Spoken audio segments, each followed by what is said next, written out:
Spiti valley India की एक ऐसी लोकेशन जो कि हर एक ट्रैवलर की ड्रीम डेस्टिनेशन है। ये एक ऐसी रोड जर्नी है जहाँ पे आपको हर एक पड़ाव में ये फील होता है कि आप एक अलग ही दुनिया में टेलीपोर्ट हो गए हों। Different landscape, different culture, different views, और बिलीव मी गाइस, जितनी सुंदर ये जगह है ना, यहाँ तक पहुँचने का रास्ता उतना ही ज़्यादा एडवेंचरस है। तो आइए इस वीडियो में साथ मिलकर जानते हैं कि कैसे आप लोग स्पीति वैली का एक परफेक्ट ट्रिप प्लान कर सकते हैं और वो कौन सी खास बातें हैं जिनका आपको पूरे ट्रिप के टाइम ध्यान रखने की ज़रूरत है।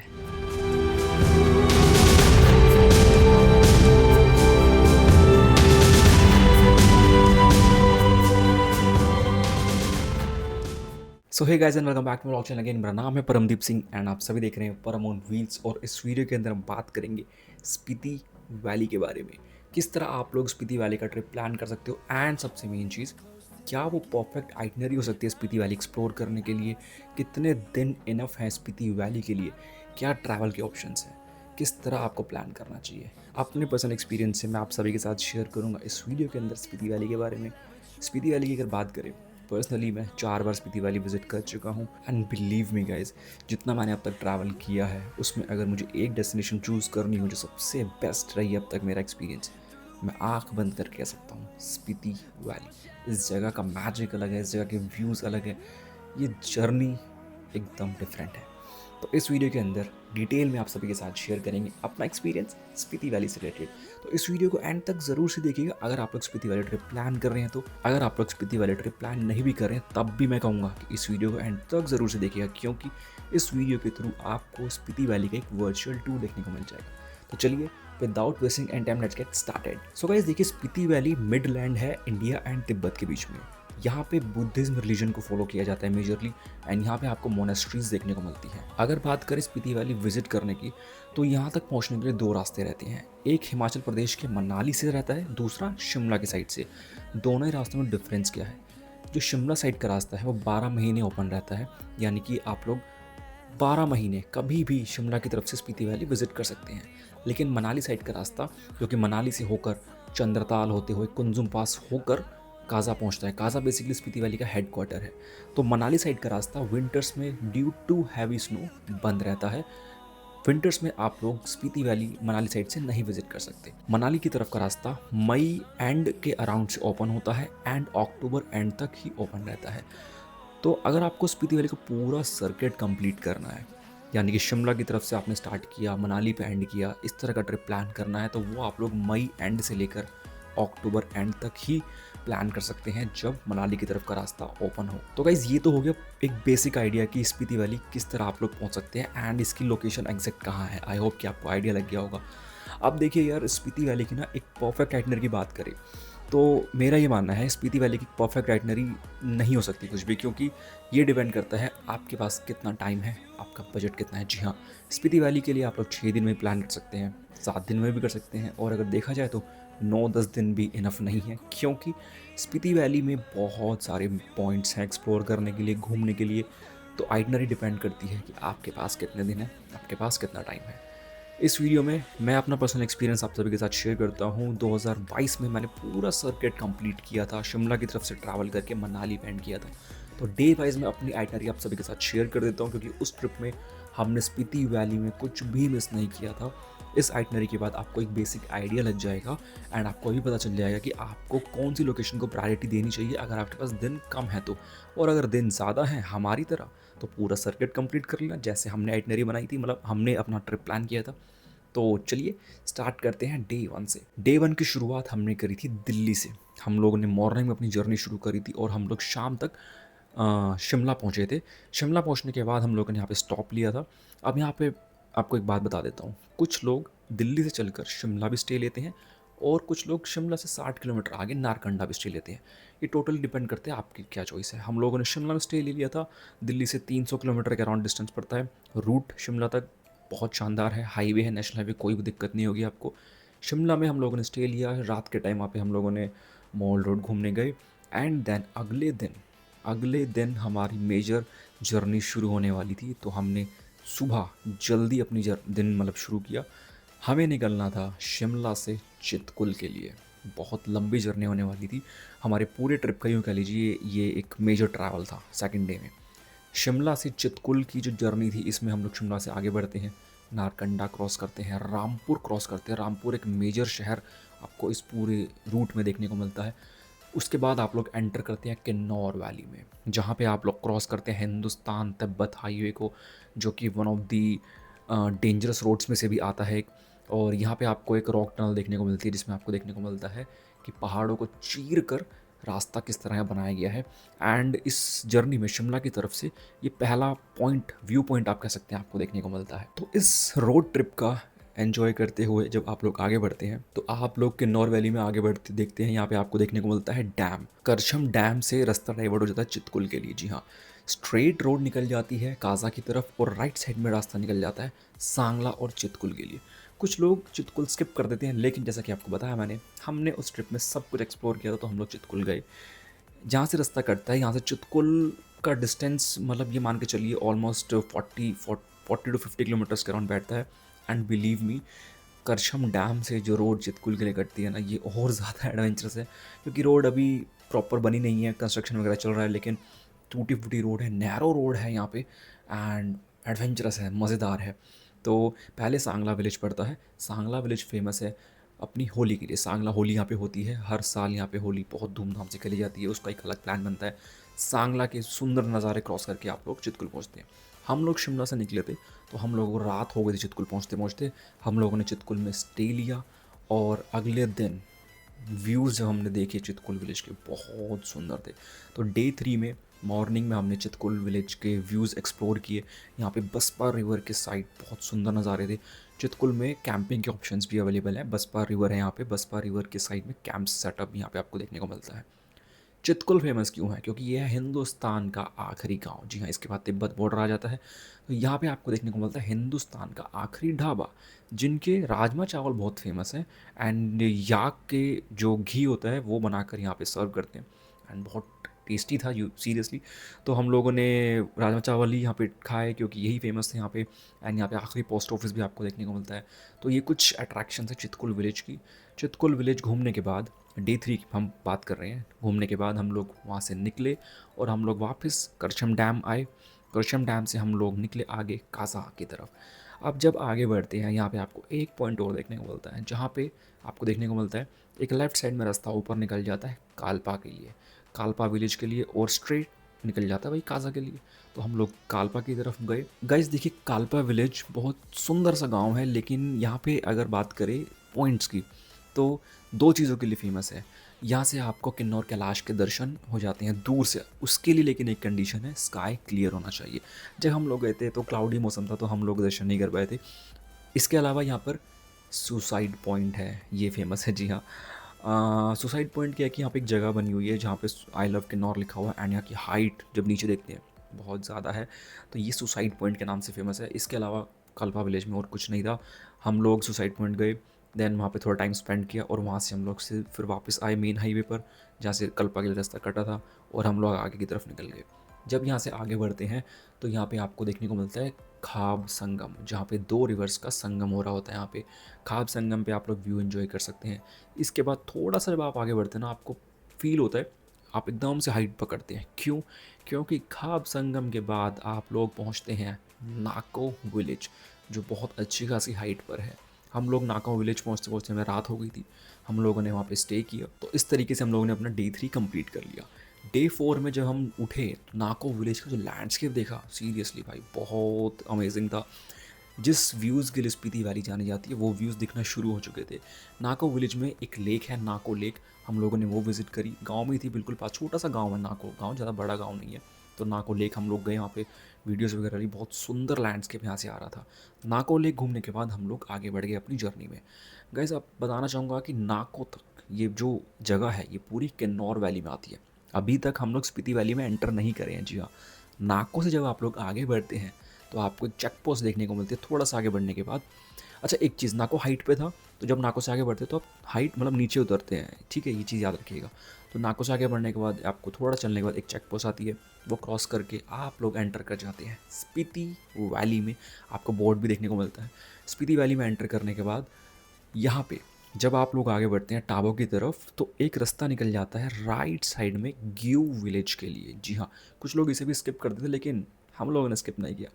ग्यू विलेज में जब आप लोग आगे की तरफ बढ़ते हैं, रास्ता डाइवर्ट होता है, इसमें 20 से 25 किलोमीटर चलने के बाद आपको एक मोनेस्ट्री देखने को मिलती है। ये फेमस है मम्मी स्तूपा के नाम से, क्योंकि यहाँ पे आपको देखने को मिलती है ऑलमोस्ट 500 साल पुरानी मम्मी, बुद्धिस्ट मॉन्क की मम्मी आज भी यहाँ पर रखी हुई है और बिना किसी प्रिजर्वेंस के। और आपको देखने को मिलता है उनके नेल्स आज भी ग्रो हो रहे हैं। जी हाँ, तो मम्मी स्तूपा के आप लोग दर्शन करते हैं, मोनेस्ट्री वहाँ पे बनी हुई है। तो इसके बाद हम वापसी आए जहाँ से रास्ता कटा था ग्यू विलेज के लिए, और हम स्ट्रेट निकल गए कहाँ, ताबो और काजा की तरफ। तो हम लोग पहले गए ताबो, पहले टाबो विलेज पड़ता है। टैबो में मोनेस्ट्री आपको देखने को मिलती है। मोनेस्ट्री यहाँ पे एक ओल्ड मोनेस्ट्री है, एक न्यू मोनेस्ट्री है। ओल्ड मोनेस्ट्री बहुत ज़्यादा सुंदर है, ऑलमोस्ट 1100 साल पुरानी यहाँ मोनेस्ट्री है। एंड यहाँ पे अंदर इनकी रॉक पेंटिंग्स आज भी एज इट इज़ रखी हुई है, तो वो बहुत मतलब हिस्टोरिकल चीज़ है। तो ओल्ड मोनेस्ट्री है, न्यू मोनेस्ट्री है। टाबो विलेज फेमस है केव्स के लिए भी, जिसमें कि बुद्धिस्ट मॉन्क मेडिटेशन किया करते थे। अब इन केव्स तक पहुंचने के लिए आपको थोड़ी सी हाइकिंग या ट्रैकिंग, वैसे तो हाइकिंग ही बोलूँगा, ज़्यादा नहीं है, तो हाइकिंग करनी पड़ती है। एक चीज़, ये टैबो विलेज 10,000 फीट की हाइट पर है, तो जब हाइकिंग करते हैं तो थोड़ी सांस ज़्यादा बोलती है, इसका आप लोग ध्यान रखिएगा। तो हम इन केव्स तक पहुँचे, और बिलीव मी, इन केव्स तक पहुँचने के बाद हमें समझ में आया कि क्यों बुद्धिस्ट मॉन्क्स यहाँ पर आके मेडिटेशन करते थे। यहाँ से पूरे विलेज का बहुत सुंदर व्यू आ रहा था, एंड साइलेंस, इतनी ज़्यादा शांति थी कि हमें अपनी हार्ट बीट भी फील होती है, ऐसे साउंड, बहुत शांति थी मतलब यहाँ पे। तो वो केव्स हम पहुँचे, वहाँ थोड़ी देर टाइम स्पेंड किया, देन वहाँ से नीचे उतरे, तो हम लोगों ने अपनी जर्नी आगे कंटिन्यू करी। अब आप लोग, कुछ लोग मतलब टाबो में भी स्टे कर लेते हैं, यहाँ भी आपको स्टे के ऑप्शन देखने को मिल जाते हैं, होम स्टेज वगैरह। अच्छा एक चीज़ मैं बता दूँ आपको गाइस, शिमला में होटल मिलते हैं, ठीक है, नारकंडा में भी होटल का स्टे है, देन चितकुल में भी होटल्स वगैरह हैं। लेकिन उसके बाद जब हम आगे बढ़ते हैं, नाको विलेज में होम स्टेज़ हैं। उसके बाद सारे आपको होम स्टेज़ ही देखने को मिलते हैं पूरे all over Spiti. Home stay culture यहाँ पे है, जिसमें आपको बिठा कर ये ब्रेकफास्ट डिनर भी सर्व करते हैं। प्राइजेस वगैरह, बजट वगैरह वो मैं आपको आगे बताऊँगा अभी। तो हम लोग अपनी जर्नी में आगे बढ़े टैबो से काजा की तरफ, और जब आगे बढ़ते हैं ना, तो काजा से पहले ही आपको राइट साइड में एक रास्ता निकल जाता है धनकर गाँव के लिए। जी हाँ, बहुत अच्छी खासी हाइट पे है ये। जब रास्ता डाइवर्ट होता है थोड़ा सा आपको आगे ऊपर चढ़ना पड़ता है, एंड फील होता है जब गाड़ी चढ़ाते हैं ऊपर कि भाई हाँ हाइट हम पकड़ रहे हैं। तो हम लोग धनकर पहुँचे, रात हो चुकी थी, हम लोगों ने यहाँ पे एक होम स्टे लिया और यहाँ पे रेस्ट किया। तो ये था हमारा डे 5। एंड जब हमने धनकर विलेज से व्यूज़ देखा सुबह उठ के, आंखें खुल गई भाई, क्या नज़ारा था यहाँ से। एंड धनकर विलेज फेमस है क्योंकि यहाँ पे अभी देखिए स्पीति वैली का हेडक्वार्टर काज़ा है। काज़ा से पहले पुराने टाइम में जब राजा महाराजा का रूल होता था, तो धनकर स्पीति का हेडक्वार्टर होता था। राजा महाराजा यहीं से रूल किया करते थे, क्योंकि बहुत हाइट पर है। यहाँ पे आपको एक मोनेस्ट्री देखने को मिलती है, एंड इस मोनेस्ट्री से बहुत ज़बरदस्त 360 डिग्री व्यू आपको देखने को मिलता है। एक अलग ही लैंडस्केप, स्पीति की एक्चुअल ब्यूटी आपको धनकर मोनेस्ट्री देखने को मिलती है।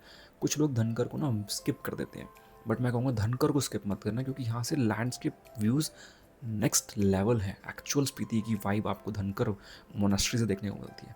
तो धनकर में हम लोगों ने ब्रेकफास्ट वगैरह किया, और हम लोग वापस नीचे उतरे जहाँ से हम लोगों ने रास्ता डाइवर्ट हो धनकर के लिए, और फिर हम लोग बढ़ गए आगे काज़ा की तरफ। काज़ा में हम लोगों को पहुँचने के बाद, काज़ा से एक रास्ता सीधा निकल जाता है की मोनेस्ट्री और चीचम ब्रिज के लिए, और एक रास्ता काज़ा क्रॉस करके राइट साइड में निकलता है कहाँ के लिए, आइकॉनिक हिक्किम पोस्ट ऑफिस के लिए, लांगजा विलेज के लिए, एंड कॉमिक विलेज के लिए। इन तीनों ही गांव के लिए रास्ता ऊपर निकल जाता है। हिक्किम फेमस है वर्ल्ड्स हाईएस्ट पोस्ट ऑफिस। तो हम लोग पहले पोस्ट ऑफिस गए, वहाँ पे आप अपने फ्रेंड्स को, फैमिली को पोस्ट लिख सकते हैं। एक सजेशन दे देता हूँ, मैं यहाँ पे इतनी बार गया हूँ, एक ही बार लेकिन मेरी पोस्ट पहुँची थी। उसका रीज़न, डिफरेंस क्या था, देखिए पोस्ट कार्ड आपने लिया, आपने अपना मैसेज लिख दिया, एड्रेस लिख दिया, ऐसे डाल दिया। ऐसे मत करना, आप अपना मैसेज वगैरह लिखना, एड्रेस लिखना, फिर एक एनवेलप भी मिल जाता है वहाँ पे, वो लेना। एनवेलप में डालने के बाद एनवेलप के ऊपर एड्रेस लिख के फिर वो डालना। तो मैंने ऐसा किया था ना, जब मैं थर्ड टाइम गया था तो मेरा जो पोस्ट जिनके लिए मैंने लिखा था वो उन तक पहुंच गया था। आई होप उन्होंने आज भी वो मेरा पोस्ट संभाल के रख रखा। तो मतलब इस तरीके से आप लोग पोस्ट करना अगर आप पोस्ट करते हो वहाँ से, ठीक है। तो हिक्किम विलेज के बाद आप लोग वहाँ आगे बढ़ते हैं लांगजा विलेज के लिए। Guys Langza village fossil village के नाम से भी जाना जाता है, क्योंकि ऐसी बात है कि स्पीति वैली, ऐसा कहा जाता है ये पूरा एरिया बहुत टाइम पहले समुद्र के अंदर हुआ करता था। तो उनके फॉसिल आज भी आपको यहाँ देखने को मिलते हैं। और यहाँ पे आपको एक बुद्धा का स्टैचू देखने को मिलता है, जहाँ से बहुत सुंदर आपको लैंडस्केप देखने को मिलता है। लांगजा विलेज से जब आप आगे बढ़ते हैं एक रास्ता अलग निकल जाता है कॉमिक विलेज के लिए। कॉमिक है वर्ल्ड का हाईएस्ट मोटरेबल रोड, यानी कि हाईएस्ट विलेज जो कनेक्टेड है मोटरेबल रोड से। यहाँ पे एक कैफ़े है और छोटा सा गांव है। ये सब बहुत छोटे छोटे छोटे से गांव हैं। तो ये 3 जगह एक्सप्लोर करके शाम तक हम लोग बैक टू काजा उतरे। काजा में हम लोगों ने यहाँ पे स्टे लिया और अपने दिन यहाँ पे डे 5 भी कंप्लीट हो गया। डे 6 काजा में हम लोगों ने ब्रेकफास्ट किया। मॉर्निंग में हमने अपनी जर्नी शुरू करी काजा से आगे। काजा से 18-19 किलोमीटर चलने के बाद आपको देखने को मिलती है की मोनेस्ट्री, एंड इसको तो आप स्किप कर ही नहीं सकते। जितनी वीडियोस आपने स्पीति वैली की, जितनी फोटो स्पीति वैली की देखी होंगी, की मोनेस्ट्री ज़रूर से देखी होगी। की मोनेस्ट्री पहुंचने के बाद हम लोगों ने की मोनेस्ट्री एक्सप्लोर करी, एंड जब हम लोग वहाँ पहुंचे थे वहाँ पे कुछ फंक्शन चल रहा था। एंड की मोनेस्ट्री बहुत बड़ी है। यहाँ पे आपको देखने को मिलते हैं छोटे छोटे लामा। देखिएगा स्पीति वैली में क्या है कि जो बच्चे होते हैं ना उनको यहाँ पे की मोनेस्ट्री भेज देते हैं एजुकेशन के लिए, और वो यहीं पर ही रहते हैं। यहाँ हॉस्टल वगैरह भी बने हुए हैं।